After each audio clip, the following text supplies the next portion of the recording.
오늘은 많은 분들이 매일 마시기도 하고 또 반대로 꺼리기도 하는 음식, 바로 우유에 대해 깊이 있게 이야기 나눠보겠습니다. 우유는 정말 우리 몸에 좋은 음식일까요? 아니면 해로운 음식일까요? 아마도 인터넷이나 책에서 서로 다른 이야기를 들어본 적이 있으실 겁니다. 어떤 사람은 우유를 매일 마시면 키가 크고 뼈 건강에 좋다고 하고, 또 어떤 사람은 우유가 오히려 암을 유발한다는 주장도 하죠. 그래서 오늘은 이 논란 많은 우유에 대해 차근차근 정리해보고 내 몸에는 맞는지, 어떻게 먹는 게 좋은지 알려드리려고 합니다. 구독과 좋아요는 영상 제작에 많은 힘이 됩니다. 먼저 우유의 기본 성분부터 살펴볼까요? 우유에는 단백질과 지방, 그리고 칼슘과 비타민이 풍부하게 들어있습니다. 대표적으로 단백질은 크게 두 가지인데, 카제인 단백질과 유청 단백질로 나눌 수 있습니다. 카제인은 소화가 천천히 되어 포만감을 오래 유지해주는 특징이 있고, 유청 단백질은 빠르게 흡수되어 운동 후 근육 회복에 큰 도움을 줍니다. 그래서 운동하는 분들이 단백질 보충제로 유청 단백질을 많이 드시는데, 사실 그것도 우유에서 추출한 단백질이에요.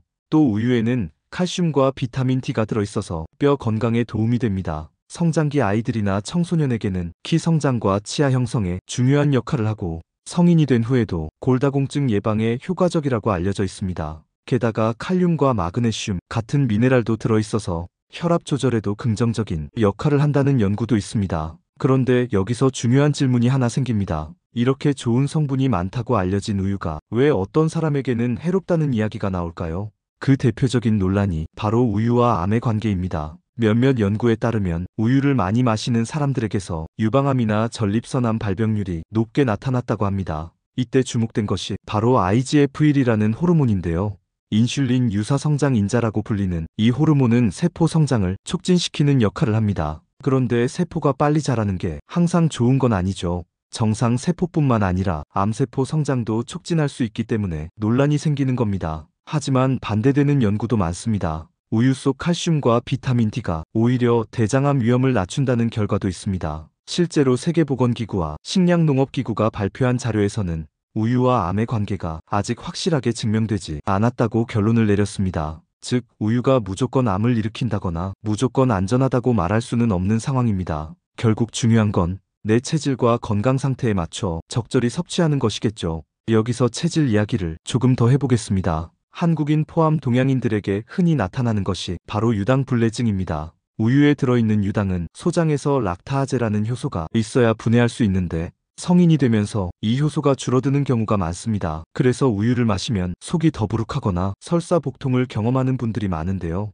이런 분들은 락토프리 우유를 선택하면 훨씬 편하게 드실 수 있습니다. 또는 요거트나 치즈 같은 발효유 제품은 발효 과정에서 유당이 많이 분해되기 때문에 유당불내증이 있는 사람도 비교적 잘 소화할 수 있습니다. 또한 일부 사람들은 우유 단백질 알레르기가 있어서 두드러기나 호흡곤란 같은 심한 증상을 겪기도 합니다. 이런 경우에는 우유를 반드시 피해야 합니다. 하지만 대부분의 사람들에게 우유는 잘 맞는 경우가 많고, 특히 성장기 아이들, 운동선수, 노년층에게는 도움이 되는 식품입니다. 어린이와 청소년은 뼈와 치아가 자라는 시기에 칼슘과 단백질이 필수이고, 운동하는 사람들에게는 근육 회복을 위해 우유가 이상적입니다. 또 노인들에게는 근육 손실을 막아주고 골다공증을 예방하는 효과가 있기 때문에 체질만 맞는다면 매우 유익한 음식이라고 할 수 있습니다. 그렇다면 우유를 언제 마시는 게 가장 좋을까요? 아침 공복에 우유를 마시면 속이 불편한 분들이 많습니다. 위산이 많은 상태에서 우유를 바로 섭취하면 소화가 잘 안 되기 때문이죠.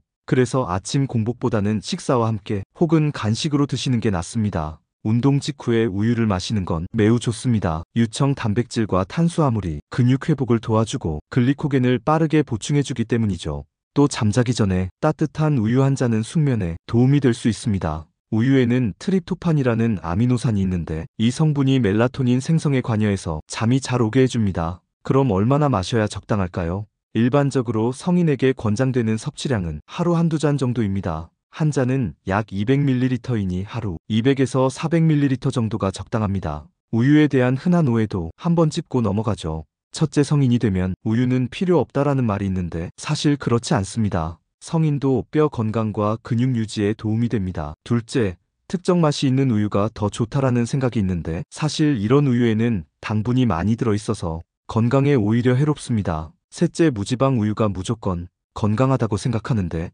무지방 우유는 칼로리는 낮지만 비타민 D 흡수율이 떨어질 수 있어 반드시 좋은 선택이라고만은 할 수 없습니다. 반대로 유당불내증이 있어도 요거트나 치즈는 발효 과정 덕분에 잘 소화될 수 있다는 점은 많은 분들이 잘 모르시는 사실입니다. 마지막으로 정리해 보겠습니다. 우유는 체질에 따라 다르게 작용합니다. 어떤 사람에게는 보약이 되지만 어떤 사람에게는 소화장애를 일으킬 수 있죠. 가장 좋은 섭취 시기는 운동 직후와 잠자기 전이고 아침 공복은 피하는 게 좋습니다. 무엇보다 중요한 것은 내 몸 상태에 맞춰 적절히 선택하는 것입니다. 오늘 이야기를 들으시면서 여러분은 어떤 생각이 드셨나요?